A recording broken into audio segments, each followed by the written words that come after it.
Mainit ang sikat ng araw habang sakay ng jeep si Eman na papunta sa bahay ng kanyang lolo Agustin sa San Felipe. Isang liblib na bayan yon na ngayon pa lang niya mapupuntahan. Nasa tabi si Eman ng driver upang hindi siya magkamali sa bababaan niya. Hindi inaalis ni Eman ang mata niya sa daan na halos puro malalawak na palayan at talahiban ang kanyang nakikita. Napatingin si Eman sa driver nang sabihin nito na malapit na siya sa kanyang bababaan. Inihanda na niya ang kanyang sarili at niyakap ng mahigpit ang traveling bag na nasa kanyang hita. Makalipas lamang ang ilang sandali, huminto na ang jeep sa tabi ng isang lumang waiting shed na gawa sa kawayan at pawid. Binigyan si Eman ng instruction ng driver na maglakad lang ng diretso sa makipot na daan sa kaliwa ng waiting shed hanggang sa makarating na siya sa San Felipe. Sige po, maraming salamat po, Manong. Bumaba na si Eman at nagsimulang maglakad. Sinuyod niya ang sinabi ng driver. Makalipas ang halos kalahating oras na paglalakad sa ilalim ng matinding sikat ng araw, ay narating na niya ang lumang arko na may nakalagay na San Felipe. Nagtanong-tanong siya sa mga taong nakita niya kung nasaan ang bahay ng kanyang lolo Agustin. Dahil sa kilala ang lolo niya sa lugar na yon, ay hindi siya nahirapan na hanapin ang bahay nito. Huminto si Eman sa isang bahay na gawa sa kahoy at pawid. Nakatayo yun sa malawak na bakuran na may ilang punong nakatanim. Napangiti naman si Eman nang makita niyang lumabas ang isang matandang lalaki sa loob ng bahay. Bahagya itong nagulat nang makita siya. Mabilis siyang lumapit sa matanda at niyakap ito. Lolo Agustin! Lolo Agustin! Kumusta na po kayo? Ba, man, ikaw na ba yan, apo? Ako nga po, Lolo. Buti po't natatandaan niyo pa ako. Abay, siyempre naman. Hindi ba't nandun ako sa bahay niyo nung nakaraang buwan? Sige na, pumasok ka, apo. Mainit dito sa labas. Doon na tayo magkwentuhan sa loob. Pumasok si Eman sa simple, ngunit may kalakihang bahay ni Lolo Agustin. Nalungkot siya nang mapagtanto na mag-isa itong naninirahan doon simula nang mamatay ang lola niya. Ilang taon na ang nakakalipas. Umupo si Eman sa mahabang upuan na gawa sa kawayan. Ipinatong niya ang dalambag sa sahig. Binuksan ni Lolo Agustin ang electric fan at itinapat yun sa kanya. Nagugutom ka ba, apo? Gusto mo bang ipaghain kita? Huwag na po kayo mag-abala, Lo. Busog pa naman po ako. Kumain po ako sa bus station bago po ako sumakay ng jeep kanina. Ganun ba? Binigla mo naman ako sa pagdalaw mo na ito. Abay, hindi ko to inaasahan, Eman. Mabuti't nahanap mo kagad ang bahay ko kahit hindi ka pa rito nakakapunta. Madali lang naman po magtanong eh. Saka, kilala po pala kayo rito. Naituro kagad po sa akin kung saan po ang bahay nyo eh. Nagpatuloy naman ang kumustahan ni na Eman at Lolo Agustin hanggang sa ipinunta ni Eman ang usapan sa totoong dahilan kung bakit siya naroon. Lolo, maiba po tayo. Kumusta po ang kalusugan nyo? Ang sabi kasi sa akin ni Mama na ospital daw po kayo noong nakaraang linggo dahil inapake daw po kayo sa puso. Sorry po kung kahit isa man sa amin wala rito nung nangyari yun. Ayos lang yun. Marami naman akong mababait na kapitbahay na tumulong sa akin eh. Pero huwag kayong mag-alala. Maayos na ako ngayon. Saka, inasahan ko na rin yun kasi matanda na ako. Hinihintay ko na lamang ang tamang oras para sumunod na ako sa Lola Marsing mo. Aba Lolo, wag naman po kayo magsalita ng ganyan. Mahaba pa po ang buhay nyo. Kailangan nyo lang po regular check-up at inumin po mga gamot nyo sa tamang oras. Hindi check-up at gamot ang kailangan ko, apo. Magsasayang lamang tayo ng pera sa mga bagay na yan. Ang totoo mas matagal na akong handa sa aking kamatayan. Ay naku Lolo, hindi pa po kayo pwedeng mawala. Ayaw nyo bang makita po ang magiging apo nyo sa akin? Abay gusto ko siyempre. Ay, paano yun mangyayari? Kung hanggang ngayon wala ka pa ring nobya. Aray, ang sakit niyo naman po magsalita, Lolo. Pero malay niyo po, dito ko makita sa San Felipe magiging girlfriend ko, o di ba? Ang ibig mo bang sabihin magtatagal ka rito, Apo? Opo, siguro mga 3 buwan po kung hanggang kailan ko po gusto. Aba teka, paano ang trabaho mo? Wala pong problema doon. Pwede ko naman pong gawin ang trabaho ko kahit saan Basta dala ko lang po ang laptop ko at meron pong internet connection. Teka, hindi ko maunawaan ang sinabi mo. Pero mabuti kung ganon. Oo nga pala, gamitin mo yung kwarto ng tatay mo rito. Malinis naman yon. Sa tingin ko kailangan mo muna magpahinga. Dahil alam ko na nakakapagod ang biyahe papunta rito. Sige Apo, magpahinga ka na. Sumang-ayon si Eman sa sinabi ni Lolo Agustin. Tumayo siya at kinuha ang kanyang bag. Binuksan ni Lolo Agustin ang pinto ng isang kwarto na malapit sa kusina. Agad na bumungad kay Eman ang simple at maaliwalas na silid. Meron dong isang lumang kama na kasya ang isang tao. May maliit na aparador at isang lamesa sa tabi ng kama. Dito ka na matulog, Apo ha. Ito ang kwarto ng tatay mo. Hindi ko to masyadong ginalaw mula nang mawala siya. Wala akong binago rito. Pumasok si Eman at tumingin sa kabuuan ng silid. Ramdam niya ang presensya ng tatay niya sa silid na yon. Lumapit siya sa mesang may nakapatong na kahon. Binuksan niya yon at nakita ang mga lumang gamit. Isang notebook, isang kahoy na laruan, at isang lumang larawan ng kanyang ama nung bata pa ito. Mga gamit yan ng tatay mo nung bata pa siya. Yan na lang ang naitabi ko. Dahil ang iba nawala na nung bumaha rito. Tignan mo ang litrato ng tatay mo. Abay, kamukhang-kamukha mo siya. Ang tagal na po pala ng mga to, Lolo. Hindi ko na po maalala kung kailan ko huling nakita si tatay. Sa akin pagkakatanda 10 taong ka na nung mawala siya, Eman. Malapit na sanang umuwi ang tatay mo sa inyo. Pero hindi na siya nakabalik nang magtungo siya sa gubat. Matamang tinitigan ni Eman ang larawan ng kanyang ama na si Eliseo. Hindi niya napigilan ang pagpatak ng kanyang mga luha. Nilapitan siya ni Lolo Agustin at tinapik siya sa kanyang balikat. Mahirap talagang mawalan ng mahal sa buhay. Pero huwag mong kalilimutan, Eman, Apo. Kahit nawala na siya, nandito pa rin ang kanyang mga alaala. Hinaplos ni Eman ang larawan at bumalik sa kanya ang mga alaala ng masayang panahon na kasama pa nila ang kanyang ama. Ngunit kasabay ng saya ay ang pait ng pagkawala nito. Lo, siguro kung buhay pa po si tatay, mas masaya po ako ngayon.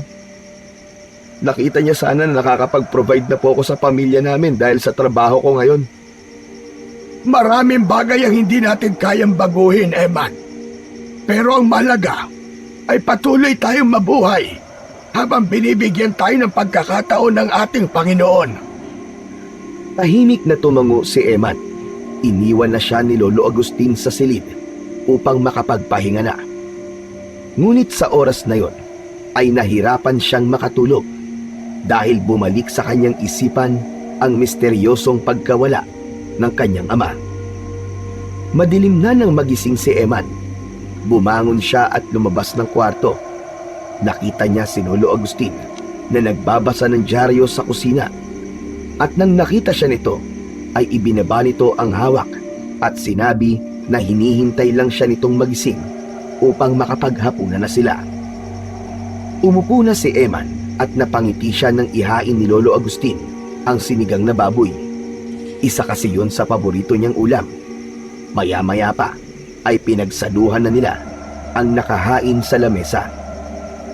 Habang kumakain ay naalala ni Eman ang dahilan kung bakit siya pinapunta ng nanay niya sa San Felipe.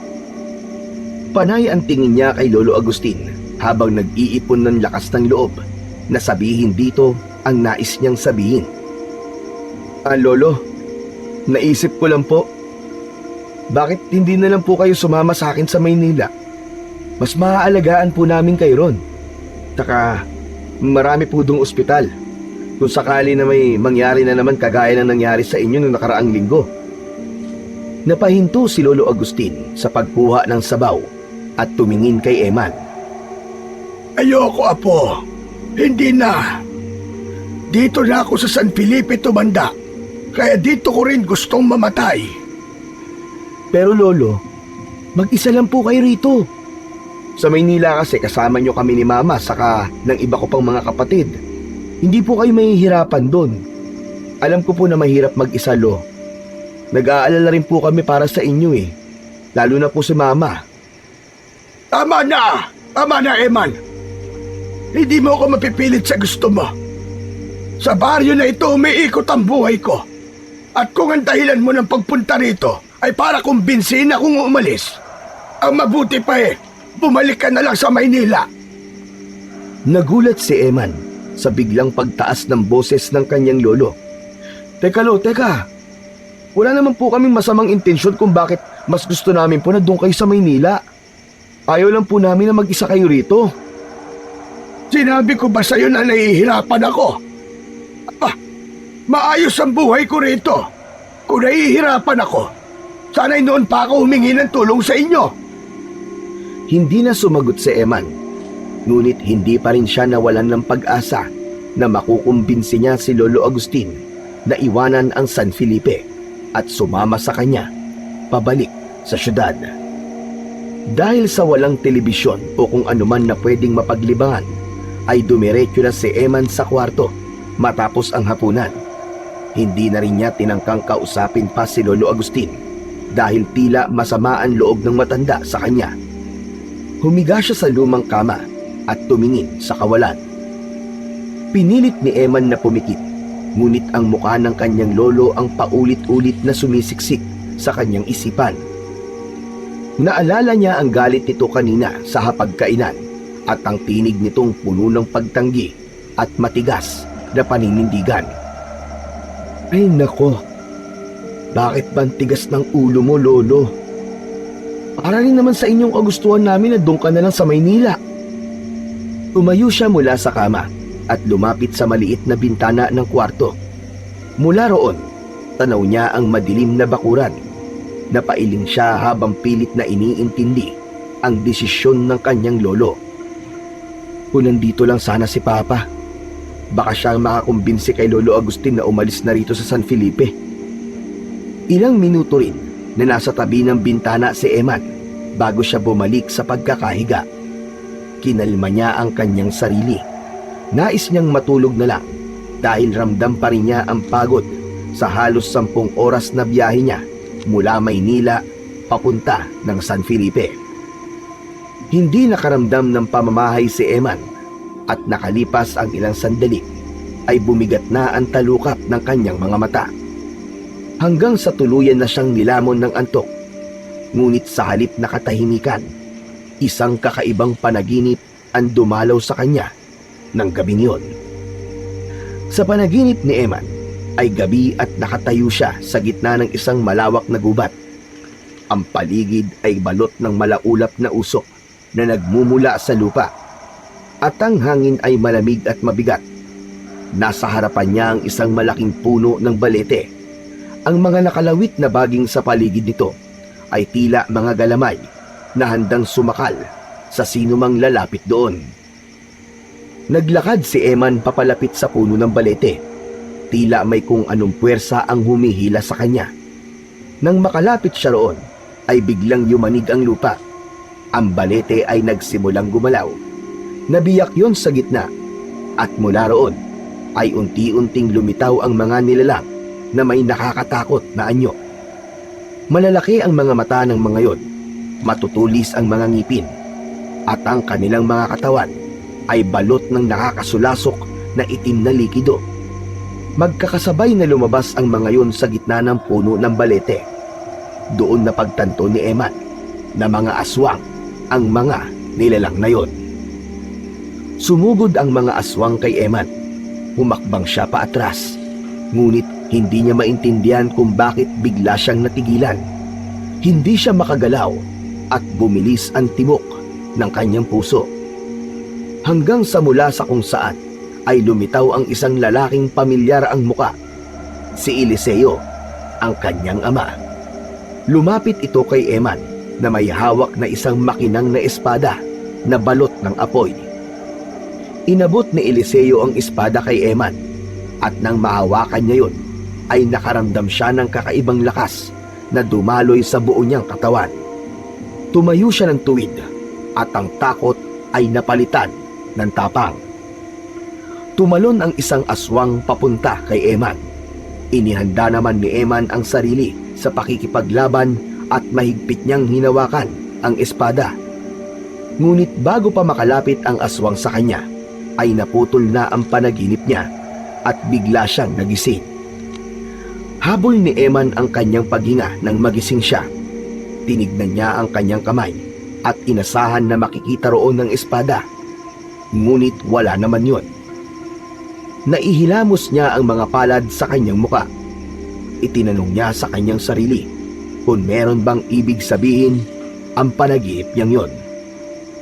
Tumayo si Eman mula sa higaan dahil hindi maalis ang bigat ng pakiramdam niya sa kanyang dibdib. Binuksan niya ang bintana upang sumagap ng sariwang hangin. Ang malamig na hangin ng gabing yon ang sumalubong sa kanya. Nakita niya ang bilog at maliwanag ang buwan na kahit paano ay nagbibigay ng liwanag sa kapaligiran. Sinubukan niyang pakalmahin ang kanyang sarili, ngunit biglang may umagaw sa kanyang pansin. Nakita ni Eman si Lolo Agustin na naglalakad sa labas ng bahay, palayo. May hawak ito na lampara at tahimik na naglalakad. Nagtaka naman si Eman kung saan pupunta ang lolo niya at anong gagawin ito sa labas ng ganung oras. Teka, si lolo yun ah. Saan naman kaya siya pupunta? Hindi na nagdalawang isip si Eman na sundan si Lolo Agustin. Mabilis siyang nagsuot ng tsinelas at lumabas sa kanyang silid.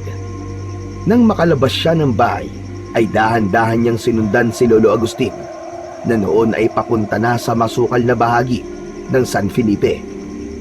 Nagtatago si Eman sa likod ng mga puno sa tuwing hihinto si Lolo Agustin dahil natatakot siya na bigla itong lilingon. Habang naglalakad si Lolo Agustin, napansin ni Eman na ang direksyon nito ay papunta sa makapal na gubat na kanina lamang ay nasa kanyang panaginip, hanggang sa tuluyan na nilang narating ang loob ng malawak na kagubatan. Patuloy pa rin si Eman sa pagsunod kay Lolo Agustin. Hindi pa rin ito namalayan ang presensya ni Eman. Makalipas ang ilang minuto, ay huminto na sa wakas si Lolo Agustin. Nasa harap ito ng isang napakalaking puno ng balete. Hindi maaaring magkamali si Eman. Yun ang parehong balete na nakita niya sa kanyang panaginip. Kinilabutan siya ng matindi nang mapagtanto niya ang bagay na yun. Nagtago si Eman sa likod ng isang puno na ilang metro lang ang layo kay Lolo Agustin. Mula roon ay tahimik niyang pinanood si Lolo Agustin. Maya-maya lang ay inilapag nito ang lampara sa lupa at bigla itong lumuhod sa harapan ng puno ng balete. Narinig ni Eman ang boses ng kanyang lolo. Bumubulong ito ng mga salita na hindi niya maintindihan. Nagkaroon siya ng hinala na nagdadasal ito. Nagbigay yun ng kakaibang kilabot sa buo niyang katawan. Matapos magdasal ng kanyang lolo, ay nanlaki ang mga mata ni Eman nang may biglang inilabas na patalim ang lolo niya mula sa gilid ng pantalon nito. Kumislap ang talim nun sa liwanag ng lampara at mas lalong nagulat si Eman nang makita niyang sinugatan ni Lolo Agustin ang sariling palad gamit ang patalim na yon. Tumulo ang dugo nito mula sa kamay papunta sa lupa. Itinapat ni Lolo Agustin ang dumudugo nitong palad sa ugat ng balete at hinayaan itong pumatak ang dugo nito doon. Kinusot ni Eman ang mga mata niya nang makita niya na tila gumagalaw ang ugat ng mga sanga ng puno ng balete. Nakaramdam din siya ng mahinang pagyanig ng lupa na agad din na nawala. Pagkatapos nun ay tumayo na si Lolo Agustin. Kinuha nito ang lampara at nagsimulang maglakad pabalik sa direksyon ng bahay nito. Hindi muna gumalaw si Eman sa kanyang pinagtataguan. Nanatili siyang nakatayo at nakatingin sa puno ng balete. Pilit niyang pinoproseso ang nakita niya, pero wala siyang nakuwang kasagutan kung ano ang ginawa ni Lolo Agustin. Matapos lang ang ilang sandali, naglakad na rin si Eman palabas ng gubat. Pagkarating niya sa bahay ni Lolo Agustin, ay dumaan siya sa bintana ng kanyang kwarto upang hindi malaman ng kanyang lolo na lumabas siya at sinundan ito. Nang makapasok siya, ay agad niyang isinarado ang bintana at nahiga na. Hindi maalis sa isip ni Eman ang nakita niyang ginawa ng kanyang lolo. Hindi niya alam, pero kinabahan siya dahil tila isang ritual ang ginawa nito. At kung ano at para saan ang ritual na yon, ay wala siyang kaalam-alam. Maagang bumangon si Eman kinabukasan. Halata sa mukha niya na hindi kagad siya nakatulog nung nakaraang gabi. Magdamag kasi siyang pinag-isip ng nasaksihan niya na ginawa ni Lolo Agustin sa harap ng puno ng balete. Lumabas siya ng kwarto at naamoy niya ang ginisang bawang. Nakita niya sa kusina si Lolo Agustin na abala sa pagluluto ng almusal. O apo, tamang-tama ang gising mo. Malapit nang maluto tong sinangag. Hala sige, umupo ka na dyan. Umupo si Eman at pinanood ang kanyang Lolo Agustin. Matapos nitong magluto ay naghain na ito. Tuyo, pritong itlog at tosino ang ulam nila para sa umagang yon. Nagtimpla na rin si Eman ng kape at nagsimula na silang kumain. Habang kumakain sila, hindi mapigilan ni Eman ang pag-usbong ng katanungan sa kanyang isipan. Gusto niyang itanong ang tungkol sa ginawa ni Lolo Agustin kagabi, ngunit hindi niya alam kung paano yun itatanong sa matanda. May iniisip ka ba, Eman? Kanina ka pa nakatulala dyan Wala po, wala naman po, Lolo. Kung iniisip mo, kung galit pa ako dahil sa sinabi mo kahapon, huwag kang mag-alala. Hindi ako galit sa'yo, apo. Sana lang huwag mo na akong pilitin na umalis dito sa San Felipe.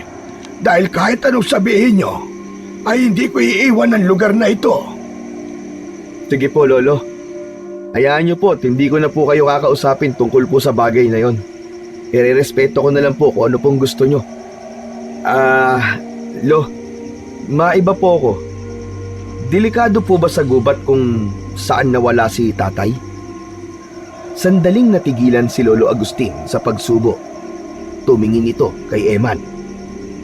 Ang pagtatanong sa gubat ay paraan ni Eman upang kahit paano ay makakuha siya ng konting impormasyon sa ginawa ni Lolo Agustin sa harap ng puno ng balete. Delikado sa gubat na yon, kaya huwag kang magtutungo roon, lalo na kung gabi, o kaya'y wala kang kasama. Sandali lang. Bakit nga pala na itanong, apo? Wala naman po. Bigla po kasing pumasok sa isip ko Nagpatuloy sa pagkain si Eman. Naisip niya na hindi tugma ang sagot ni Lolo Agustin sa ginawa nito kagabi. Dahil kung delikado sa gubat na yon, ay hindi na sana ito nagtungo ron ng gabi at mag-isa pa. Nagkaroon ng pakiramdam si Eman na merong itinatago ang kanyang lolo at nais niya yung alamin sa sarili niyang paraan. Mula umaga hanggang sa muling pagsapit ng gabi ay walang ibang inisip si Eman kundi si Lolo Agustin. Nang sandaling umalis ang lolo niya ay naghalugog siya sa bahay nito. Nagbaka sakali siya na meron siyang isang bagay na makikita na magbibigay ng sagot sa mga gumugulo sa utak niya. Ngunit bigo siya. Kaya hanggang sa nakahiga na siya ay hindi pa rin siya makatulog. Dumagdag pa ang maalinsangan na hangin ng gabing yon, kaya mas lalong hindi makatulog si Eman. Pinagpawisan siya at hindi sapat ang malamig na simoy ng hangin na pumapasok sa nakabukas na bintana. Tumayo si Eman mula sa kama. Nagbihis siya ng maluwag na sando at shorts saka lumabas ng bahay upang magpahangin. Naisipan niyang maglakad-lakad habang tahimik ang kapaligiran. Umasa siya na baka makatulong ang sariwang hangin para gumaan ang kanyang pakiramdam. Pero ang labis na katahimikan ng gabing yun ay nagdulot ng kakaibang takot sa kanya. Sa paglalakad niya ay naramdaman niyang may sumusunod sa kanya. Lumingon siya, ngunit wala namang siyang nakita na kahit na sino. "Sino nandyan? May tao ba dyan?" Walang sumagot sa kanya. Bumilis ang tibok ng kanyang puso, ngunit pilit niyang kinalma ang kanyang sarili at inisip niya na guni-guni lamang ang kanyang naramdaman. Pagpapatuloy na sana si Eman sa paglalakad nang biglang mula sa likuran ng isang puno na nasa kaliwa niya ay may lumabas na isang nilalang. Ang anyo nito ay nakakatakot. Meron itong mahahabang mga kuko, malalaking mga mata at matutulis na ngipin. Umangil yun na parang galit na nagpaatras kay Eman. Sa sobrang takot, agad na tumakbo si Eman. Halos hindi niya na maramdaman ang lupa sa bilis ng kanyang pagtakbo. Sigurado siya na isang aswang ang nilalang na yon. Ngunit mabilis ang aswang at nasundan siya. Hindi pa siya nakakalayo nang biglang sumunggab ito sa likuran niya. Naramdaman niya ang pagguhit ng mga kuko nito sa kaliwang braso niya. Padapang natumba si Eman sa lupa. Naramdaman niya ang bigat ng nilalang sa kanyang likuran. Ang buong akala ni Eman ay yun na ang kanyang katapusan. Ngunit isang lalaki na may dalang itak ang biglang dumating at hinarap nito ang aswang. Nakipagpambuno ang lalaki sa aswang. Bumaon sa braso ng lalaki ang kuko ng aswang, ngunit hindi ito natinag. Mabilis na gumalaw ang lalaki at tinaga nito sa balikat ang aswang. Malakas na napasigaw ang aswang. Tumakbo palayo ang aswang hanggang sa tuluyan na yung lamunin ng kadiliman. Si Eman naman ay hindi makapaniwala na ligtas siya. Inilahad ng estrangherong lalaki ang isa nitong kamay. Nang kunin yun ni Eman, ay hinila siya nito upang makatayo siya. Labis ang panginginig at panlalamig ng buong katawan ni Eman. "Maraming salamat po sa pagliligtas sa akin. Akala ko po'y mamamatay na ako kanina." Baka kasing ginagawa mo ng ganitong oras dito sa labas. Tapos mag-isa ka pa. "Nagpapahangin lang po ako. Hindi ko naman po akalain na meron palang aswang dito eh." Delikado ang lugar na ito ngayon. Nabuksan na ang lagusan kaya magsisimula na sila magkasik ng lagim at kamatayan. "Ang mga aswang po ba ang tinutukoy nyo?" Hindi sinagot ng lalaki ang tanong na yun ni Eman. Nanatili itong nakatitig sa kanya. "Ano nga palang pangalan nyo? Para naman po, kilala ko po kung sino ang taong nagligtas sa akin." Ako si Amaro. Tawagin mo na lamang akong Amaro. "Ako naman po si Eman. Taga rito po ako sa San Felipe. May lolo po ako dito. At tatay ko po, si Eliseo." Napansin ni Eman ang paglaki ng mata ni Amaro. Eliseo? Ang anak ni Mang Agustin? Ibig sabihin, ikaw ang anak ni Eliseo na lalaki? Opo. Ako lang po ang lalaki sa aming magkakapatid. At ako rin po ang panganay. Teka po, paano niyo po nakilala ang tatay ko at si lolo? Hindi sumagot si Amaro. Bagkus ay isinuksok nito ang itak sa kaluban na nakasabit sa bewang nito. Tumalikod ito at nagsimulang maglakad papalayo. "Sandali lang po! Bakit niyo po kilala ang tatay ko?" Umuwi ka na, Eman. Baka balikan ka pa ng mga aswang na yon. Hindi na sinundan ni Eman si Amaro. Dahil sa huli nitong sinabi, ay natakot siyang muli at naglakad na siya pabalik sa bahay ni Lolo Agustin. Habang naglalakad siya, ay hindi mawala ang pagtataka niya kung paano nakilala ni Amaro ang kanyang ama. Pagpasok ni Eman sa bahay ni Lolo Agustin, ay sakto na lumabas si Lolo Agustin sa kwarto nito. Napakunot ang noo ng matanda nang makita ang dugo ang braso ni Eman. Ano nangyari sa'yo? Bakit may dugo ka sa braso, Eman? Naglakad si Eman papasok at isinarado niya ang pinto. Umupo siya sa mahabang upuan bago niya sinagot ang tanong ng kanyang lolo. Kasi po, Lolo, naisipan ko po magpahangin sa labas. Tapos po, may bigla pong umatake sa akin. Sandali, kukuha lang ako ng panlinis at panggamot sa sugat na yan. Nagmamadaling kinuha ni Lolo Agustin ang isang kahon na naglalaman ng bulak, alkohol at pambenda para sa mga sugat at iba't ibang klaseng tabletang mga gamot. Kumuha ito ng bulak at alkohol. Pinaliguan ito ng alkohol ang sugat ni Eman. Napangiwi naman si Eman nang dahil sa hapdi. Aray! Aray! Ang hapdi! Aray! Aray, Lo, dahan-dahan lang po! Tiisin mo kaysa ma-impeksyon ang sugat mo. Pero tama ba ang pagkakarinig ko sa sinabi mo kanina? Merong umatake sa'yo. Sino ang umatake sa'yo, Apo? Aswang po, Lolo. Bigla na lang po siyang lumabas sa isang puno habang naglalakad po ako. Nakatakbo po ako eh, pero masyado po siyang mabilis. Pero Lo, mabuti na lang. May dumating po para iligtas ako. Siya po yung nagtaboy dun sa aswang. Aswang? Aba, Eman, imposible ang sinasabi mo. Matagal nang walang aswang dito sa San Felipe. Lo, totoo po ang sinasabi ko. Aswang po talagang umatake sa akin. Hindi. Imposible talaga eh. Baka nagkamali ka lang ng tingin sa umatake sa'yo dahil madilim. Lo, ako po mismo nakakita, kaya sigurado po ako na aswang may kagagawa ng sugat ko na yan. At ang sabi po sa akin ng lalaki na tumulong sa akin, mag-ingat daw po ako. Sino ang lalaking yon? Amaro po ang pangalan niya. Kilala niya raw po ang tatay ko. Pero umalis po siya kagad. Hindi ko na po siya natanong na maayos eh. Amaro? Wala akong kilalang Amaro na kakilala ng iyong ama. Basta, aswang man o hindi ang umatake sa'yo, simula ngayon, Apo, ay hindi ka na maaaring lumabas tuwing gabi. Mahirap na. Baka maulit kang nangyari sa'yo ngayon. Tumango si Eman habang paulit-ulit niyang naaalala ang anyo ng nilalang na umatake sa kanya at ang misteryosong lalaking si Amaro. Hinayaan lang ni Eman si Lolo Agustin na linisin ang kanyang sugat. Maya-maya pa ay nilagyan na nito yun ng gamot at binalutan ng benda.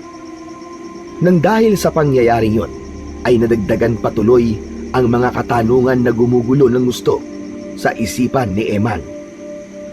Nang sumunod na araw, matapos ang almusal, ay nagpaalam si Lolo Agustin kay Eman na magtutungo ito sa palengke.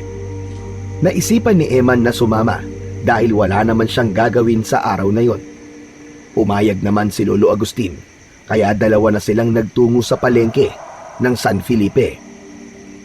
Maya-maya pa ay naglakad na sila patungo sa palengke. Pagdating doon ay sumalubong sa kanila ang ingay ng lugar. Ang gustong lutuin ni Lolo Agustin ay ginataang kalabasa at sitaw. Bukod doon ay nais din itong magprito ng tilapia. Habang abala si Lolo Agustin sa pakikipagtawaran sa isang tindera ng tilapia, ay luminga sa paligid si Eman. Hindi sinasadyang nakita niya si Amaro sa di kalayuan. Nakatayo ito malapit sa isang tindera ng asin. Tahimik yun na nakatitig sa kanya. Agad na nagpaalam si Eman kay Lolo Agustin na meron lang siyang titignan.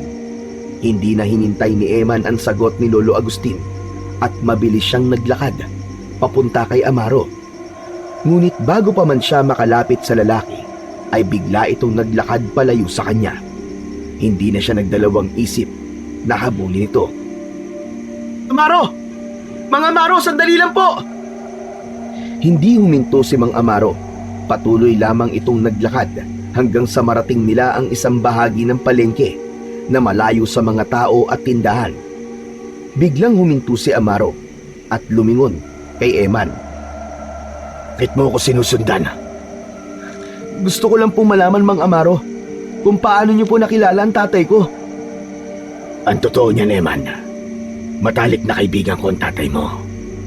Matagal na kami magkakilala at alam ko kung bakit nawala ang tatay mo. Parang tumigil ang mundo ni Eman sa kanyang narinig. Nanlamig ang buo niyang katawan. Ano pong ibig niyong sabihin? Alam niyo po kung nasan siya?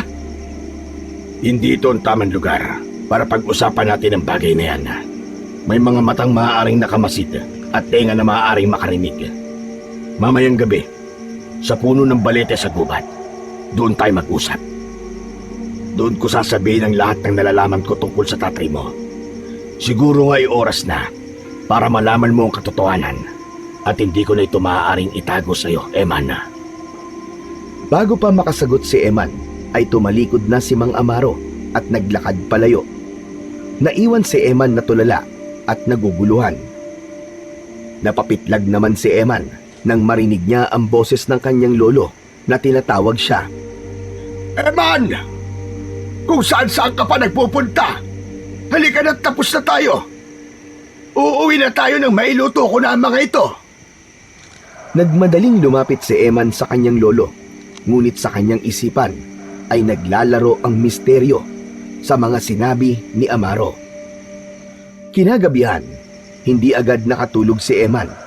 Desidido siyang makipagkita kay Amaro sa gubat, lalo na't sinabi nito na alam nito kung ano ang totoong nangyari sa kanyang ama. Bandang 11:00 ng gabi nang bumangon si Eman, alam niya na kapag ganong oras ay mahimbing na ang tulog ni Lolo Agustin.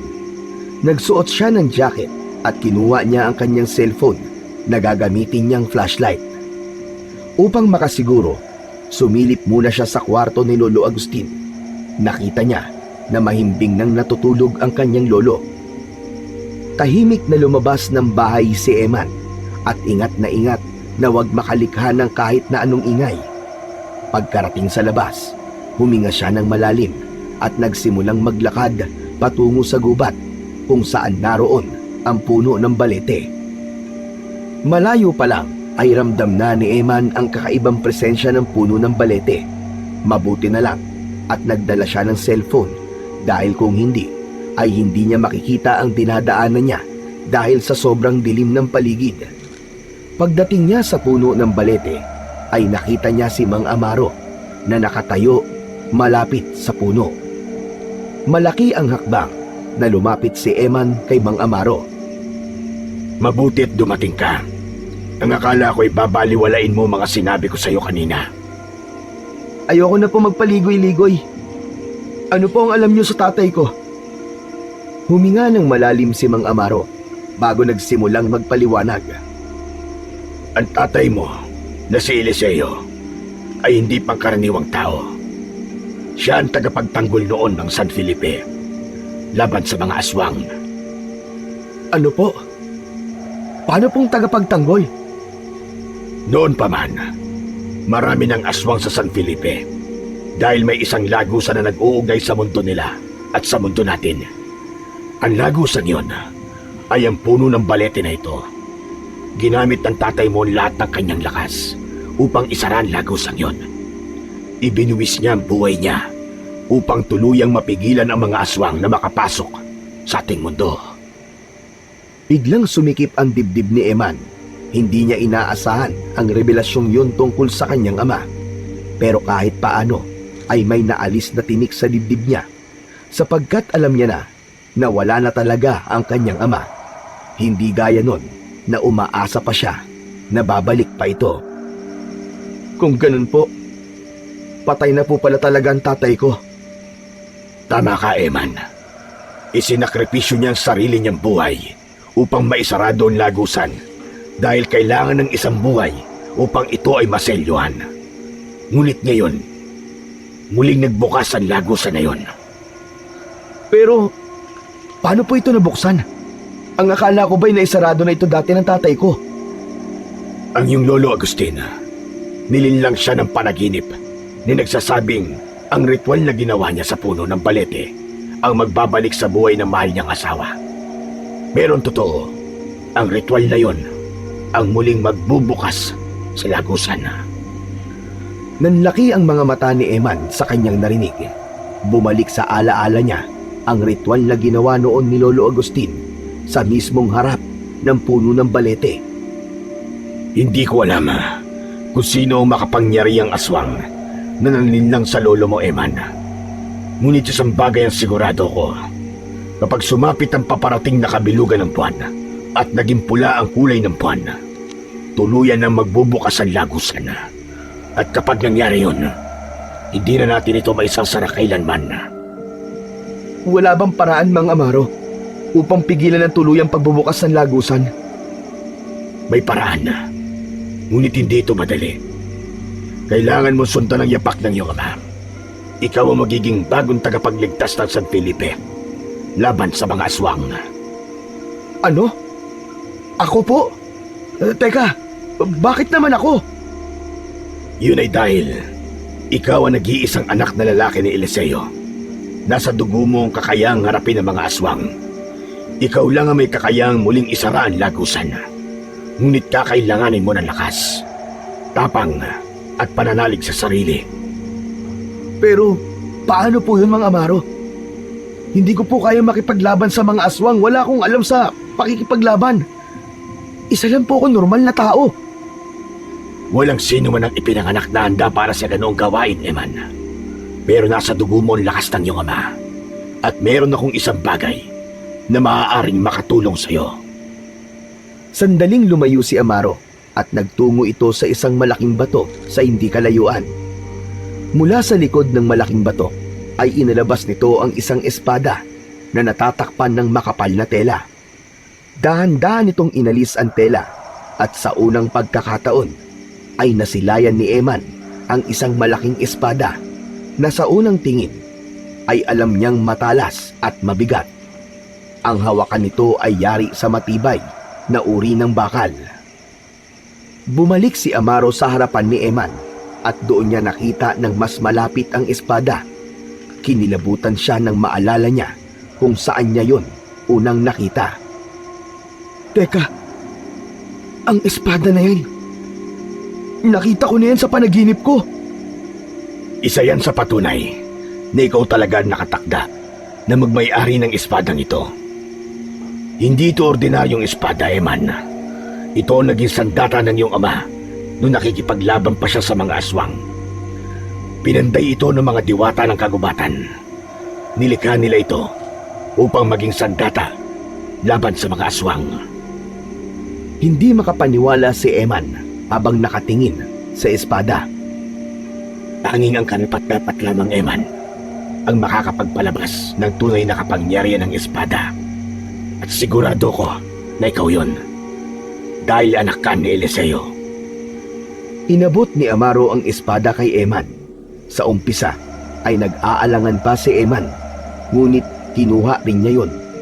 Nang mahawakan niya ang espada, naramdaman niya ang kakaibang init at lakas na tila dumaloy sa kanyang mga kamay patungo sa kanyang buong katawan.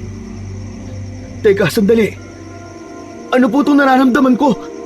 Bakit parang may malakas na enerhiyang dumadaloy sa aking katawan? Yan ang lakas ng espada, Eman. Ngunit tandaan mo, hindi sapat ang hawakan lamang ito. Kailangan bukal sa puso mo ang pagtanggap ng responsibilidad bilang tagapagligtas ng buong San Felipe. Kung hindi mo matatanggap ang tungkuling yon, mananatili lamang itong isang ordinaryong espada. Tinitigan ni Eman sa espada at nakita niya ang refleksyon niya sa talim nito. Ngunit ang bigat ng mga salitang sinabi ni Amaro ay tila isang malaking pasanin para sa kanya.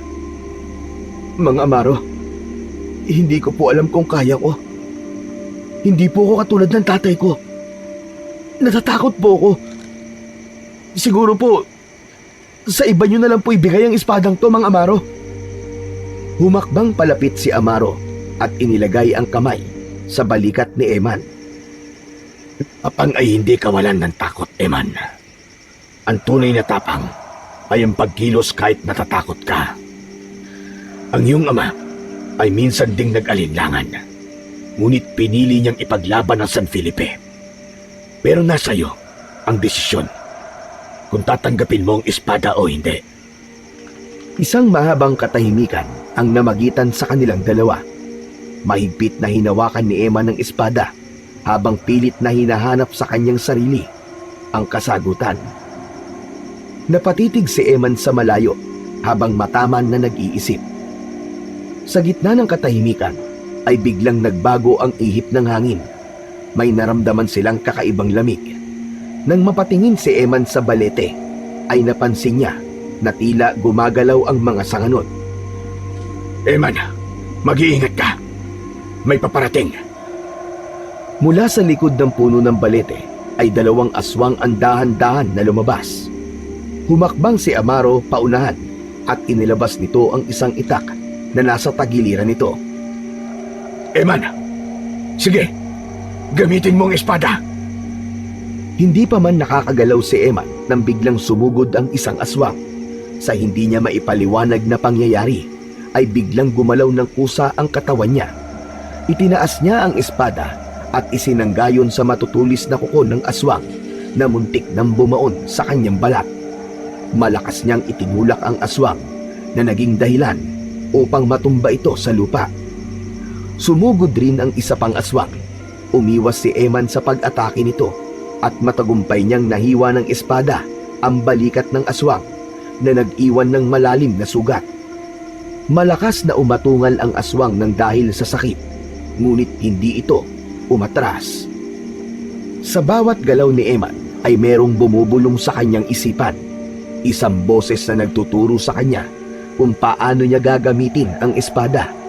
Ang kanyang mga pag-atake ay naging mabilis at ang bawat hampas niya ng espada ay eksaktong tumatama sa katawan ng dalawang aswang.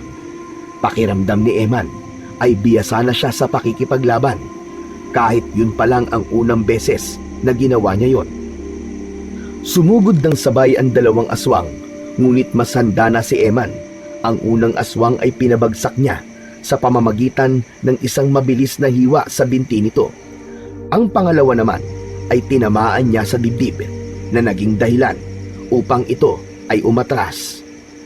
At sa huli, tumakas ang dalawang aswang na duguan at sugatan. Tumakbo ang mga yun patungo sa madilim na bahagi ng kagubatan. Hingal na hingal si Emman habang nakatayo at hawak ang espada. Hindi niya maipaliwanag ang kanyang nararamdaman. Halo-halong gulat, takot at hindi maipaliwanag na kasiyahan. Ang galing! Paano ko po nagawa yun? Lumapit si Amaro sa kanya habang may ngiting nakapaskil sa labi nito.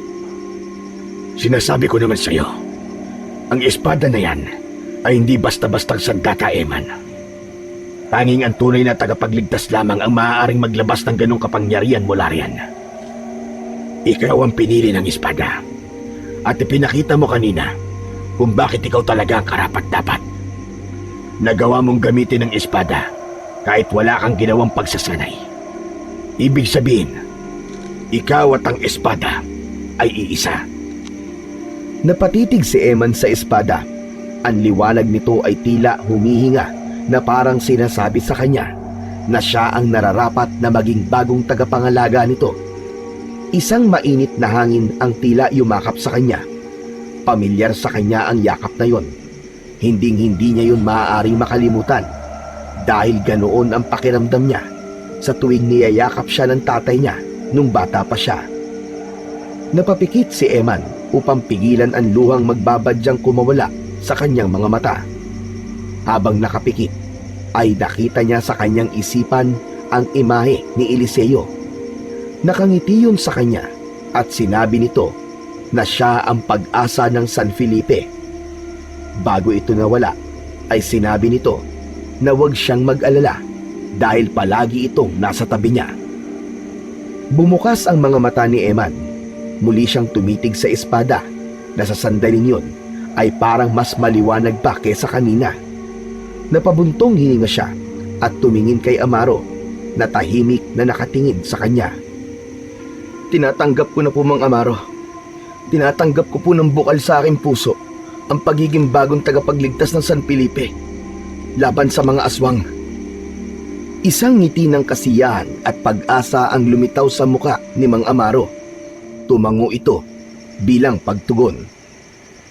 Magandang desisyon, Eman. Ngunit ang laban ay hindi pa natatapos. May tamang oras at araw para isarado muli ang lagusan.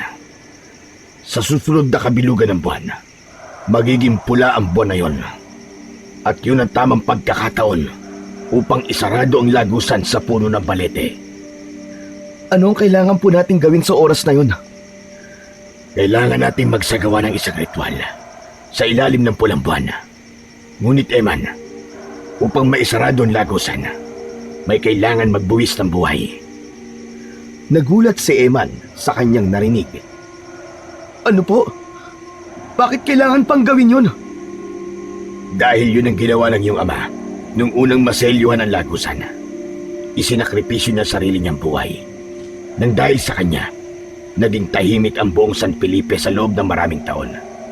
Kaya ngayon, ikaw nang nararapat na gumawa ng ginawa niya noon. Nahulog si Eman sa isang malalim na pag-iisip kung kaya rin ba niyang ibuwis ang sarili niyang buhay gaya ng ginawa ng tatay niya dati. Maya-maya pa ay umalis na si Amaro. Hindi na rin nagtagal doon si Eman at naglakad na rin siya ng mabagal palayo sa puno ng balete. Alam niyang ang buhay niya ay ang maaaring maging kabayaran upang iligtas ang lahat. Ngunit hindi siya sigurado kung handa ba siyang gawin yon. Tahimik na pumasok si Eman sa bahay ni Lolo Agustin. Marahan siyang naglakad papunta sa kanyang kwarto. Sinigurado niyang hindi magigising si Lolo Agustin na mahimbing na natutulog sa kabilang kwarto. Pagpasok niya sa kanyang silid, binuksan niya ang ilaw at hinubad ang balot ng espada. Yumuko siya at maingat na isiniksik ang espada sa ilalim ng kanyang kama. Umupo si Eman sa gilid ng kama at tumitig siya sa sahig habang ang kanyang isipan ay puno na magulong tanong. Pagkatapos nun ay humiga na siya, ngunit hindi na naman siya makatulog. Ang kisame ay parang isang blankong papel na naging salamin ng kanyang alalahanin.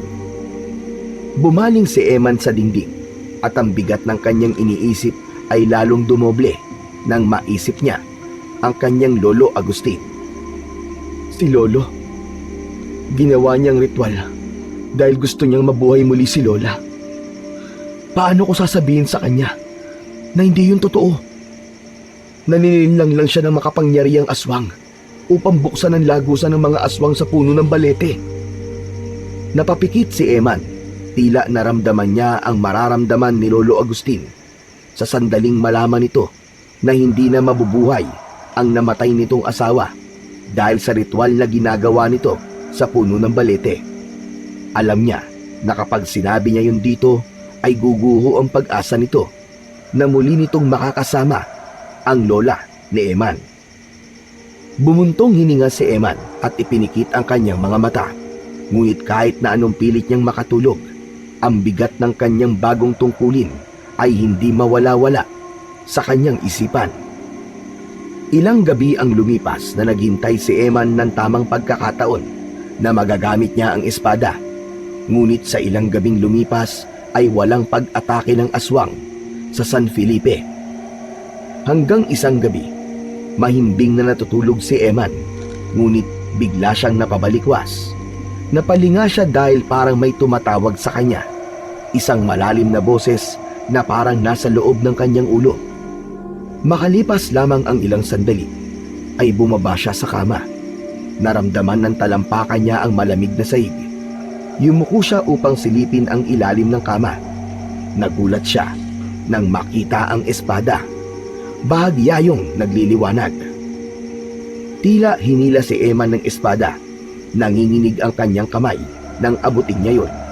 Nang mahawakan niya ang espada, ay parang may kidlat na dumaan sa kanyang isipan at naging isang malinaw na imahe ang kanyang nakita. Isang bahay sa dulong bahagi ng baryo. Nasa loob nun ay may isang pamilya na nagtatago habang isang aswang ang pilit na sinusubukang makapasok sa bahay ng mga ito. Ang sigaw ng pamilya na yon, nang dahil sa takot, ay parang karayom na tumutusok sa kanyang puso. Hindi maaari. Kailangan ko silang tulungan. Hinila ni Eman ang espada palabas ng ilalim ng kama at tahimik na lumabas ng bahay. Sinundan niya ang bulong ng espada na naging gabay niya kung saan siya dapat magtungo. Nakarating si Eman sa harapan ng isang bahay na may katamtamang laki. Nakabukas ang pinto nun at mula sa loob ay narinig niya ang mga sigaw. Nagsimula ng tumulo ang pawis niya pero pinilit niyang panatilihing matatag ang kanyang kalooban. Pumasok si Eman sa loob ng bahay at nakita niya ang isang malaking aswang. Nakaharap ito sa isang aparador na pilit nitong binubuksan. Ang sigawan ay nagmumula sa loob ng aparador, kaya napagtanto niya na may mga taong nagtatago roon. Kung harapin mo at hindi mga walang kalaban-laban! Nagulat ang aswang at agad na bumaling kay Eman. Tumawa ito ng nakakatakot. Sumugod ang aswang kay Eman at agad niyang naramdaman ang pagdaloy ng kapangyarihan ng espada sa buo niyang katawan. Parang may sariling isip ang espada dahil kusa nitong ginagabayan ang kanyang mga paggalaw. Napaatras si Eman sa unang atake ng aswang, ngunit mabilis niyang naibalik ang kanyang balanse. Mabilis at malakas ang atake ng aswang na yon. Hinagis nito ang lamesa sa gilid at muntik nang matamaan nun si Eman.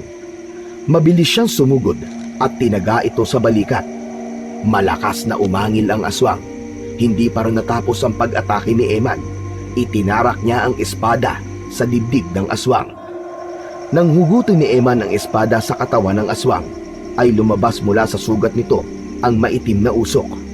Nagbaga ang sugat nito at mabilis na kumalat ang baga na yon sa katawan nito hanggang sa tuluyang nagliyab ang aswang.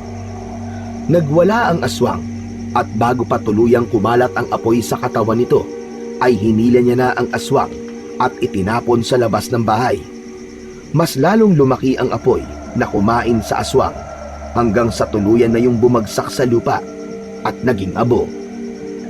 Nang masiguro ni Eman na patay na ang aswang, ay binuksan niya na ang aparador. Mula roon ay lumabas ang dalawang batang babae. Sa nakasaradong silid naman ay lumabas ang nanay at tatay ng mga bata. Mangiyak-ngiyak na nagpasalamat kay Eman ang nanay. Walang anuman po. Masaya po ko. Naligtas kayong pamilya.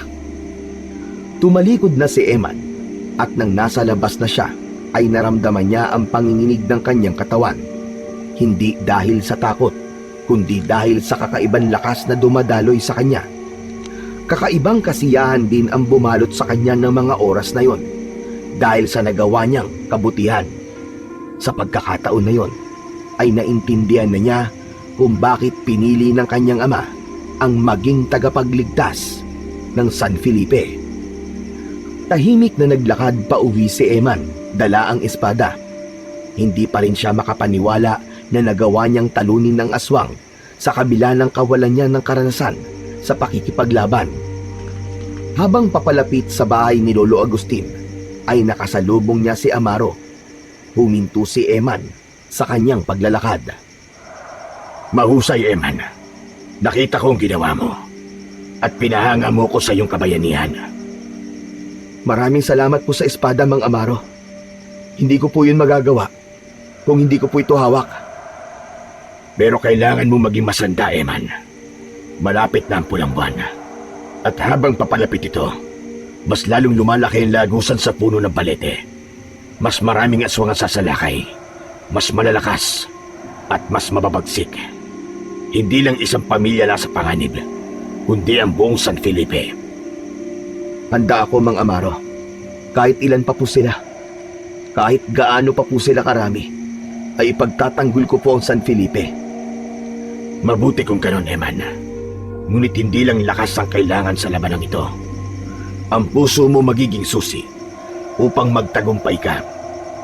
Ang espada ay makapangyarihan, ngunit ang kapangyarihang yon ay mula sa kabutihan at dalisay na layunin. Huwag mo yung kalilimutan. Tumingala si Eman sa langit at nakita niya ang kalahating buwan. Alam niya na nalalapit ng maging buo yun. Ibig sabihin ay nalalapit na rin ang laban na maaaring maging huling laban niya. Nagpaalam na si Mang Amaro sa kanya at nagpatuloy na si Eman sa paglalakad pauwi sa bahay ni Lolo Agustin.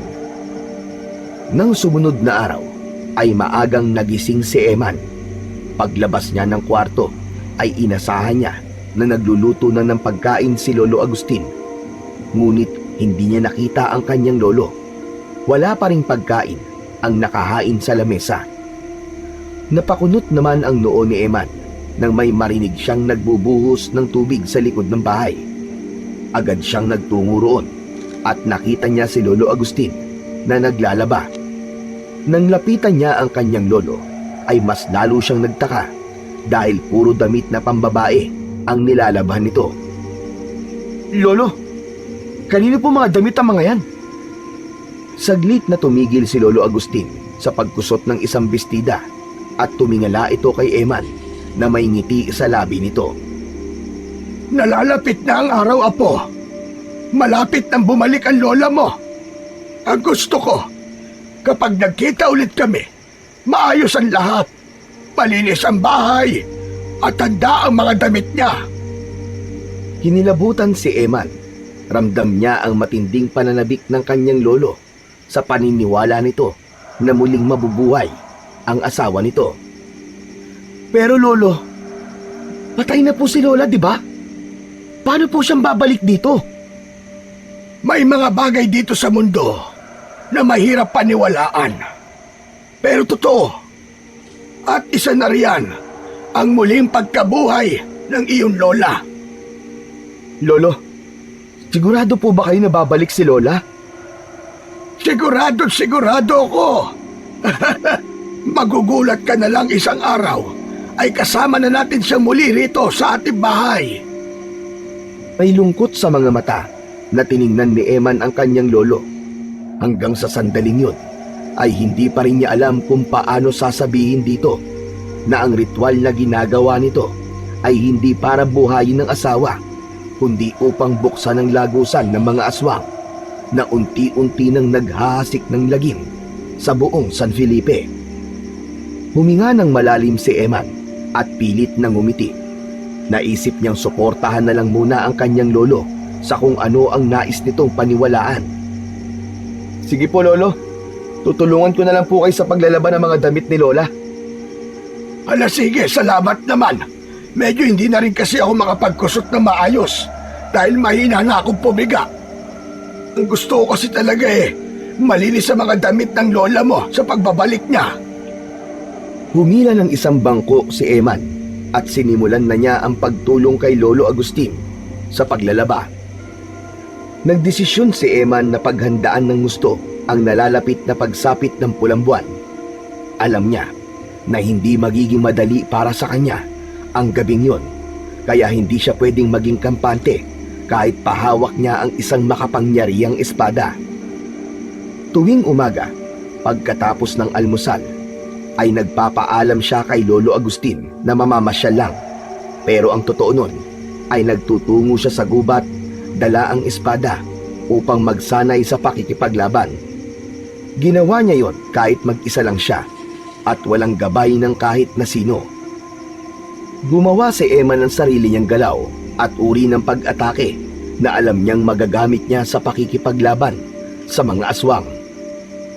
Tahimik ang gabing yun sa San Felipe, ngunit ang katahimikan na yon ay nasira nang makarinig si Eman ng mga alulong at sigawan ng mga tao mula sa labas.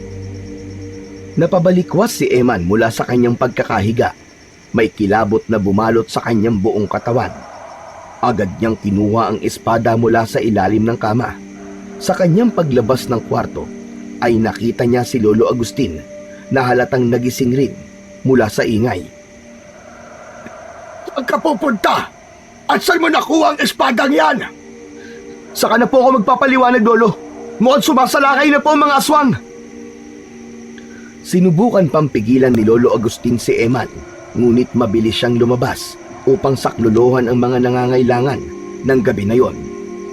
Sa paglabas ni Eman, isang nakakagimbal na tanawin ang sumalubong sa kanya.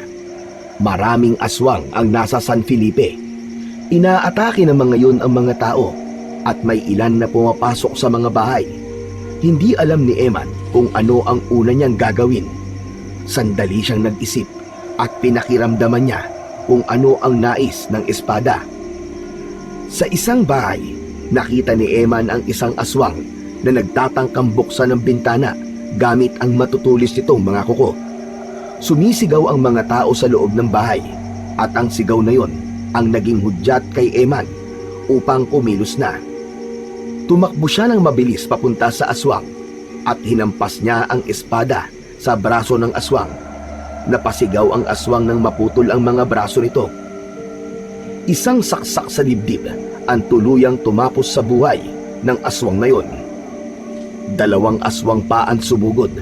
Isa ang dumaan sa bubong at tumalon pababa, habang ang isa naman ay gumapang ng mabilis sa lupa. Unang inatake ni Eman ang nasa lupa at tinaga niya ito sa balikat. Ang isa naman ay sinubukan siyang sunggaban pero mabilis siyang nakaiwas at sinaksak niya ito sa leeg. Malakas niyang hinila pataas ang espada at naputol ang ulo ng aswang. Paluhod itong bumagsak sa lupa at napakapit pa sa kanyang paa. Hanggang isang boses ang narinig ni Eman mula sa kung saan. Eman! Sa kanan mo! Nakita ni Eman ang isa pang aswang na paparating. Mabilis niyang iniharang ang espada upang salagin ang atake nito. Sa gilid ng kanyang mata, nakita niya si Amaro na dumating, dala ang isang matalim na itak. Sa isang mabilis na galaw, tinaga ni Amaro ang aswang na nasa harapan ni Eman. Mabilis na itinarak ni Eman ang espada sa tiyan ng aswang. Napakahusay mo na makipaglaban, Eman. Magsasalita pa sana si Eman, pero 5 aswang ang sabay-sabay na sumugod. Ang unang aswang na umatake ay sinalubong ni Eman. Mabilis niyang inikot ang espada at tinaga ito sa tagiliran. Sumugod agad ang pangalawa, subalit biglang tumalon si Eman upang iwasan ang matutulis nitong mga kuko. At sa ere, pinaikot niya ang espada at tumama iyon sa likod ng aswang. Samantala, si Mang Amaro naman ay 3 aswang ang kaharap. Ang bawat hampas at saksak ng itak nito ay tumatama sa iba't ibang bahagi ng katawan ng mga aswang. Sa pagkakataon na yon, ay tinulungan na ni Eman si Mang Amaro na patayin ang 3 aswang. Sa tulong ng kanyang makapangyarihang espada, ilang saglit lang ay isa-isa nang bumagsak ang mga aswang sa lupa. Hanggang sa nakita nila na ang mga natitirang aswang ay tuluyan ng umatras at tumakbo. Takot na takot ang mga yon kay Eman. Sige lang, umatras na kayo at huwag na kayong babalik pa. Hindi nyo kayang talunin ang bagong tagapagligtas sa San Felipe. Nang wala na ang mga aswang, ay huminga ng malalim si Eman. Ramdam niya ang bigat ng laban, ngunit nanatili siyang matatag. Lumapit si Mang Amaro sa kanya at tinapik siya sa balikat. Magaling ang ginawa mo, Eman. Marami ka na iligtas ngayong gabi. Di pa po tapos ang laban, Mang Amaro. Alam ko pong babalik pa sila. Tama ka. Pero ngayon, alam nilang hindi na nila basta-basta makukuha ang San Felipe dahil meron na itong bagong tagapagligtas. Sa di kalayuan, si Lolo Agustin ay tahimik na nakamasid mula sa bintana ng kanilang bahay. Hindi ito makapaniwala sa ipinakitang husay at tapang ni Eman sa pakikipaglaban sa mga aswang. Pagbalik ni Eman sa kanilang bahay, matapos ang laban sa mga aswang, ay agad niyang nakita si Lolo Agustin na nakaupo sa sala. Bitbit ni Eman ang kanyang espada na basang-basa sa dugo ng mga aswang. Dama niya ang bigat ng tensyon sa loob ng bahay. Tumingin sa kanya si Lolo Agustin habang ang mga mata nito ay puno ng katanungan at pagtataka. Man, kailangan mo magpaliwanag sa akin. Paano ka natuto makipaglaban ng ganon? At saan mo nakuha ang espadang yan? Tahimik na umupo si Eman sa harapan ng kanyang lolo. Ibinaba niya ang espada sa mesa at marahang tumingin sa kanyang lolo. Lolo Agustin, ang espada po na ito, ay pagmamay-ari po ni tatay. Si tatay po, isa po siyang lihim na tagapagtanggol ng San Felipe laban sa mga aswang. Ano ba sinasabi mo? Lolo Agustin, isinakripisyo po ni tatay ang buhay niya para maisarado ang lagusan ng mga aswang sa puno ng balete. Lo, ang puno po ng balete na yon, doon niyo po ginagawang ritual para sa asawa niyo, hindi ba? Sandali. Paano mo nalaman ang tungkol sa ritual at ang puno ng balete sa gubat? Oo, na magiging masakit ang susunod na sasabihin ko. Pero kailangan niyo po ito malaman ngayon, Lolo. Ang ritual po na ginagawa niyo, hindi po yun para buhayin si Lola. Nilinlang ka po ng isang makapangyarihang aswang sa panaginip niyo. Dahil ang totoo po, ang ritual na yun ay upang buksan ang lagusan ng mga aswang. Kaya simula po nang gawin niyong ritual, ay nagkaroon muli ng mga pag-atake ng mga aswang dito sa San Felipe. Tumayo si Lolo Agustin, nagpalakad-lakad dito. Halatang natuliro ito sa mga sinabi ni Eman. Hindi! Hindi totoo yan! Ang panaginip ko, malinaw na sinabi niya sa akin na maibabalik ang asawa ko kapag ginawa ko ang ritual na yun! Edit lang kanila, Lolo. Ang ritual po na yun ang nagbukas muli sa lagusan ng mga aswang sa puno na yun. Halos hindi makahinga si Lolo Agustin sa kanyang narinig. Tumitig ito kay Eman habang may galit sa mga mata. Paano mong nalaman ang lahat ng ito, Eman? Sino nagsabi sa'yo? Hindi na po mahalaga kung paano ko po nalaman ang lahat ng to, Lolo. Ang mahalaga po ay tanggapin niyo po na hindi na mabubuhay muli si Lola. Palayain niyo na po siya. Hayaan niyo na po manahimik ang kaluluwa niya. Sinungaling ka! Hindi kita pakikinggan! Hindi ko matatanggap ang mga sinasabi mo! Agad na pumasok si Lolo Agustin sa kwarto nito at malakas na isinarado ang pintuan. Naiwan namang mag-isa si Eman sa sala. Alam niya na nasaktan niya si Lolo Agustin sa mga sinabi niya. Ngunit napagtanto niya na yun ang tamang gawin kaysa umasa ang kanyang lolo sa isang bagay na hindi naman mangyayari. Isang umaga, nagkita sina Eman at Mang Amaro sa gubat upang makapag-usap. Sa pagkakataon na yon, ay nakilala na si Eman sa San Felipe. May mga narinig pa siya na sinabi ng matatanda na si Eman ay kagaya ng isang hindi kilalang tagapagligtas noon sa buong San Felipe. Walang kaalam-alam ang mga tao na anak si Eman ng tagapagligtas na tinutukoy ng mga ito. Ilang araw na lang at ang pulang buwan ay darating na. Lahat ng aswang ay mas lalakas. Ang lagusan ay tuluyang magbubukas, Eman. Maganda ka sa gabing yun. Dahil doon natin susubukang isarado ang lagusan. Isang pagkakataon lamang ang meron tayo. Kaya hindi tayo dapat magkamali. At hindi natin yung dapat sayangin. Hinihahanda ko na po ang sarili ko para sa pagdating ng pulang buwan. Pero Mang Amaro, hindi pa rin po ako kinakausap ni Lolo Agustin mula nang sabihin ko po sa kanyang katotohanan. Nanilinlang lang siya ng aswang. Hindi niya matanggap na hindi na po mabubuhay si Lola. Hayaan mo muna siya, Eman. Mahirap tanggapin ang ganoong katotohanan. Lalo na kung buong puso kang umasa. Kailangan niyang iproseso ang lahat. Ngunit darating din ang araw na maiintindihan niya mga sinabi mo. Tumahimik si Eman. Isang malalim na paghinga ang pinakawalan niya bago muling nagsalita. Mang Amaro, nakahanda po akong isakripisyo ang buhay ko. Gaya ng ginawa ng tatay ko noon para maisarado ang lagusan ng mga aswang. Sigurado ka ba sa desisyon mo, Eman? Tandaan mo na kapag ginawa mo yun, ay hindi ka na makakabalik pa dito sa mundo nating mga tao. Opo, sigurado po ako, Mang Amaro. Kung yun lang po ang natatanging paraan para mailigtas ang San Felipe, gagawin ko. Yun ang ginawa ng tatay ko. Isa siyang tagapagligtas. At ngayon, nasa akin ang responsibilidad na ipagpatuloy ang sinimulan niya na kailangan kong tapusin. Napuno ng respeto ang mukha ni Mang Amaro habang tinitingnan si Eman. Hindi lahat ng tao ay kayang gawin ang desisyon na ginagawa mo ngayon.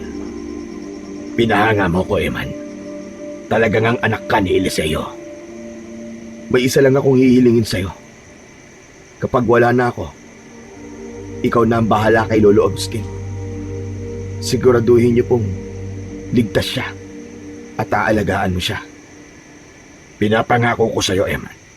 Ako na ang bahala kay Lolo Agustin. Maraming salamat po, Mang Amaro. Hindi mo kailangan magpasalamat sa akin, Eman. Ang ginagawa mo ay para sa lahat.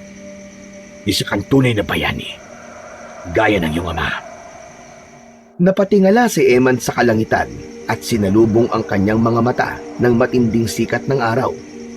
Mas lalo niyang naramdaman ang bigat ng kanyang misyon.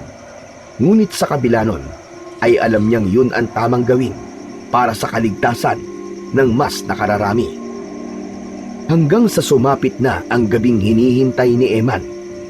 Sa pagtingin niya sa kalangitan, ay nakita niya ang bilog na buwan, ngunit ang nakapalibot na liwanag doon ay kulay pula. Nakakakilabot, parang dugo. Humigpit ang hawak niya sa espada habang naglalakad siya patungo sa gubat. Pagdating ni Eman sa bukana ng gubat, ay nakita niya si Mang Amaro. May dala itong malaking bayong na may laman na kung ano-anong gamit. Dumating na ang pulang buwan. Wala nang atrasan nito, Eman. Ito na ang hinihintay natin. Nakahanda ako, Mang Amaro. Kung gayon, tara na. Kailangan natin maisagawa ang ritual bago sumapit ang 12:00 ng ating gabi. Sabay silang naglakad papasok sa gubat. Habang papalapit sila sa puno ng balete, ay naramdaman ni Eman ang bigat ng paligid. Pagdating nila sa harap ng puno ng balete, ay inilapag ni Mang Amaro ang bayong sa lupa. Tumikhim ito at tumingin kay Eman. Magsisimula na ako, Eman. Kailangan nating isagawa ang ritual bago pa tuluyang magbukas ang lagusan na ito. Inilabas ni Amaro mula sa bayong ang mga gamit, mga kandilang itim, isang mangkok ng asin, langis na pangritual, at isang piraso ng anting-anting na gawa sa matandang kahoy.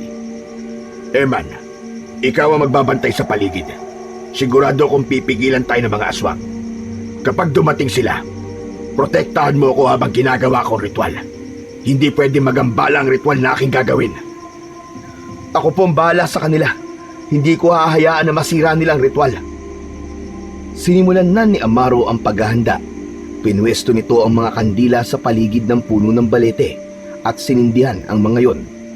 Habang inaayos ni Mang Amaro ang mga gamit, tumingin si Eman sa paligid.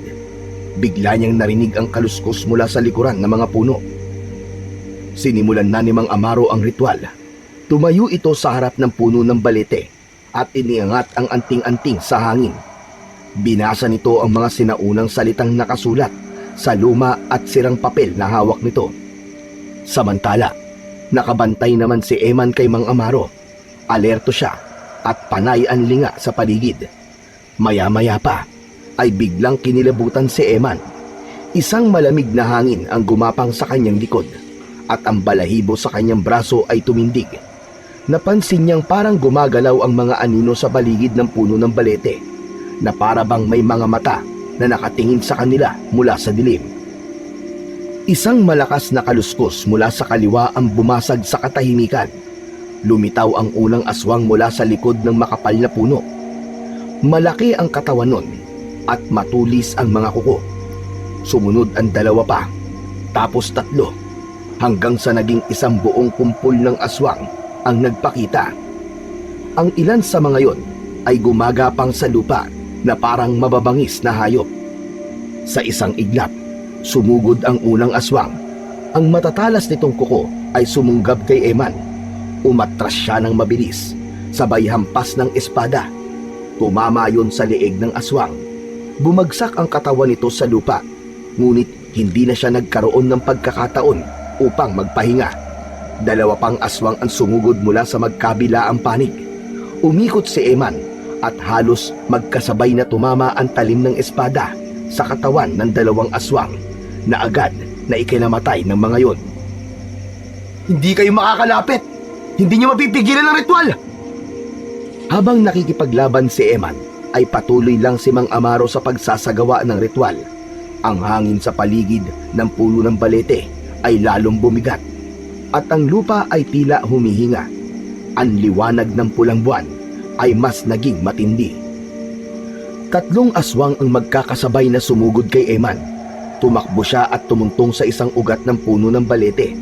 Mula roon ay tumalon siya ng mataas upang salubungin ang mga aswang. Tumama ang espada sa braso ng isang aswang.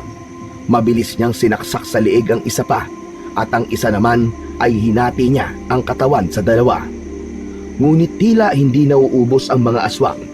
Sa bawat aswang na napapatay ni Eman ay tila mas marami ang dumarating. Talagang desidido ang mga yon na pigilan sila ni Mang Amaro. Hanggang sa dumating ang mas malalaking aswang, mas mabangis at mas mabilis. Ang isa sa kanila ay halos masunggaban si Eman, ngunit nagawa niyang ilaga nito at ibaon ng espada sa likod nito. Sa gitna ng kaguluhan, habang walang tigil ang pag-atake ng mga aswang, biglang yumanig ang lupa sa harap mismo ng puno ng balete. Isang malalim na hukay ang bumukas at mula roon ay umalingaw-ngaw ang nakakatakot na sigaw na parang meron doong libo-libong kaluluwa na humihingi ng saklolo. Eman, kailangan mong tumalon sa hukay upang tapusin ang ritual. Saglit na napahinto si Eman sa gitna ng laban. Tinitigan niya ang hukay. Naghanda na si Eman para tumakbo papunta sa hukay. Ngunit bigla niyang narinig ang isang pamilyar na boses mula sa kanyang likuran. Itigil mo yan! Itigil mo yan, Eman! Lumingon si Eman at nakita niya si Lolo Agustin. Nilapitan nito si Eman at mahigpit siyang hinawakan sa balikat. Lolo! Ano po ginagawa niyo rito?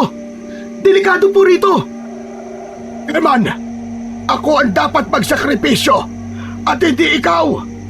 Pero Lolo, ako po ang tagapagligtas. Ako may tungkulin na gawin ito. Bata ka pa, Apo. Marami pang pwedeng mangyari sa iyo. Kontento na ako sa mga nangyari sa buhay ko. Panahon na para makasama ko ang mahal kong asawa sa kabilang buhay. At isa pa, ako ang dahilan kung bakit nabuksan ang lagusan. Kaya ako ang dapat gumawa nito. Ako ang dapat magsakripisyo. Kailangan kong itama ang aking nagawang pagkakamali. Inilit ni Eman na pigilan ang kanyang lolo, ngunit itinulak siya nito palayo sa hukay. Tumakbo si Lolo Agustin papunta sa hukay. Nang umabot ito sa gilid ng hukay, ay saglit itong tumingin kay Eman at ngumiti. Saka ito tumalon, papasok sa hukay. Nang nilamon si Lolo Agustin ng hukay, ay biglang hinigop ng hukay ang mga aswang sa paligid. Tila naging isang napakalaking imbudo ang hukay na yon para sa mga aswang. Tumakbo si Eman papunta sa gilid ng hukay habang umiiyak, ngunit nahawakan siya ni Amaro at hinila palayo. Eman, tapos na ang ritual. Wala ka nang magagawa pa. Nang wala ng aswang sa paligid, ay agad na sumarado ang hukay at ang pulang buwan ay unti-unting bumalik sa normal. Napaupo si Eman sa lupa habang ang mga luha niya ay tuloy-tuloy na dumaloy mula sa kanyang mga mata. Lolo, bakit niyo ginawa yun? Bakit kayo? Eman, ginawa niya yun dahil mahal ka niya. At yun ang gusto niyang gawin para protektahan ka. Ngunit hindi maialis ni Eman ang bigat sa kanyang puso. Sa kabila ng tagumpay nila, ramdam niya ang matinding kawalan. Hinayaan lang ni Mang Amaro si Eman na magluksa. Nang kumalma na si Eman, ay muli siyang tumayo habang hawak ang makapangyarihang espada. Eman, tapos na ang lahat. Wala nang lagusan. Ligtas na ang San Felipe. Nagtagumpay tayo. Sigurado ako na kung nasaan man ang iyong ama, ay ipinagmamalaki ka niya. Ganon din ang lolo mo. Opo, tama kayo. Tapos na. Pero ano ang kapalit? Buhay ni Lolo Agustin. Wala na ang lolo ko, Mang Amaro. Eman, alam kong masakit. Pero may dahilan kung bakit hindi ikaw ang nagsakripisyo ng buhay para sa lagusan. Gaya ng sinabi ng iyong lolo, marami pang pwedeng mangyari sa buhay mo. Tama ka, Mang Amaro. Kaya hindi ko sasayangin ang pagbubuwis ng buhay ni Lolo Agustin. Sa ngayon, sa iyo ko muna iiwan ang espada ng aking tatay. Pero bakit, Eman? Ikaw ang may karapatang mag-ingat ng espada na ito. Babalik ako sa Maynila, Mang Amaro. Kailangan ko munang ayusin ang buhay ko ron. Pero pinapangako ko po sa inyo, babalik ako dito. At sa pagbabalik ko, haharapin ko ang mas malakas na aswang na naninlang kay Lolo Agustin. Siya ang tunay na kalaban, kaya alam ko na hindi pa tapos ang laban. Siya ang nagsimula ng lahat ng ito, kung bakit binuksan ni Lolo ang lagusan. Kung gano'n, Eman, hihintayin ko ang iyong pagbabalik sa San Felipe. At kapag nagbalik ka na, asahan mo na nandito pa rin ako. Sasamahan kita hanggang sa kahuli-huli ang laban mo bilang pagtanaw ng utang na loob sa lahat ng ginawa ni Eliseo noon para sa akin. Tumango si Eman at pilit na ngumiti. Inabot na niya kay Mang Amaro ang espada at nagsimula na siyang maglakad palayo. Sa huling pagkakataon, nilingon ni Eman ang puno ng balete. Pakiramdam niya ay isa yung bantayog ng lahat ng sakripisyong ginawa ng kanyang tatay at ng kanyang lolo. Lolo, tatay, pinapangako ko, babalik po ako dito upang tapusin ang laban. Hindi ko sasayangin ang sakripisyong ginawa niyo. Nagpatuloy si Eman sa paglalakad. Nang nasa bukana na siya ng gubat, ay sandali siyang huminto nang may malamig na hangin na yumakap sa kanya. Pinikit niya ang kanyang mga mata at muling napaluha dahil ramdam niya na ang tatay at lolo niya ang yumakap sa kanya ng mga sandaling yon.